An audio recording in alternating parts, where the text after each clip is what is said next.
45,000 টাকা দিয়ে ফ্রিজ কিনে দিছে আমার আম্মু। ছাগলের বদল আবার আমার আম্মু। সাম্প্রতিক সময়ে চট্টগ্রামের আনোয়ারা উপজেলায় ঘটেছে একটি ভয়াবহ ও হৃদয়বিদারক ঘটনা। মা ও মেয়ের ঝুলন্ত মরদেহ উদ্ধারের ঘটনায় এলাকায় নেমে এসেছে শোকের ছায়া এবং তৈরি হয়েছে নানা প্রশ্ন। ছবিতে যে ঘটনাটির কথা দেখতে পাচ্ছেন সেটি ঘটেছে চট্টগ্রামের আনোয়ারা উপজেলায়। সেখানে সুমি আক্তার নামে ২৮ বছর বয়সী এক নারী এবং তার ১.৫ বছর বয়সী মেয়ে ওয়াইসা আক্তারের ঝুলন্ত মরদেহ উদ্ধার করেছে পুলিশ। এই ঘটনাটি ঘিরে এলাকায় ব্যাপক চাঞ্চল্যের সৃষ্টি হয়েছে। এটি কি আত্মহত্যা নাকি এর পেছনে রয়েছে কোনো পরিকল্পিত হত্যাকাণ্ড, এ প্রশ্ন এখন ঘুরপাক খাচ্ছে স্থানীয়দের মনে। জানা গেছে মঙ্গলবার ১৭ মার্চ বিকেল প্রায় ৪টের দিকে উপজেলার বৈরাগ ইউনিয়নের ৬ নম্বর ওয়ার্ডের গয়াপঞ্চক এলাকায় একটি বসতবাড়ি থেকে মা ও মেয়ের ঝুলন্ত মরদেহ উদ্ধার করা হয়। স্থানীয়রা প্রথমে বিষয়টি টের পেয়ে পুলিশকে খবর দেয়। পরে পুলিশ ঘটনাস্থলে পৌঁছে মরদেহবুটি উদ্ধার করে এবং পরবর্তী তদন্তের জন্য প্রয়োজনীয় ব্যবস্থা গ্রহণ করে।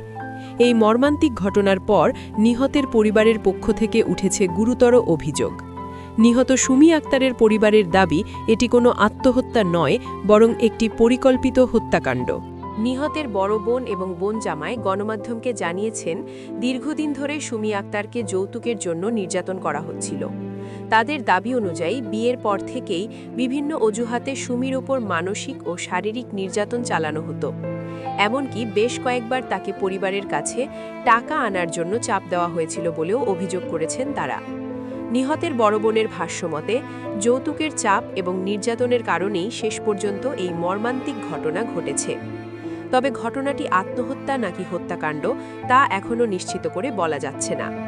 পুলিশ জানিয়েছে বিষয়টি গুরুত্ব সহকারে তদন্ত করা হচ্ছে এবং প্রকৃত ঘটনা উদ্ঘাটনের চেষ্টা চলছে। স্থানীয়দের অনেকেই বলছেন, মা ও ছোট্ট শিশুর এমন মৃত্যু মেনে নেওয়া খুবই কঠিন। এই ঘটনার সঠিক তদন্ত করে দায়ীদের দ্রুত আইনের আওতায় আনার দাবি জানিয়েছেন তারা। এদিকে পুলিশ জানিয়েছে মরদেহ দুটি ময়নাতদন্তের জন্য পাঠানো হয়েছে এবং রিপোর্ট পাওয়ার পরই মৃত্যুর প্রকৃত কারণ সম্পর্কে পরিষ্কার ধারণা পাওয়া যাবে।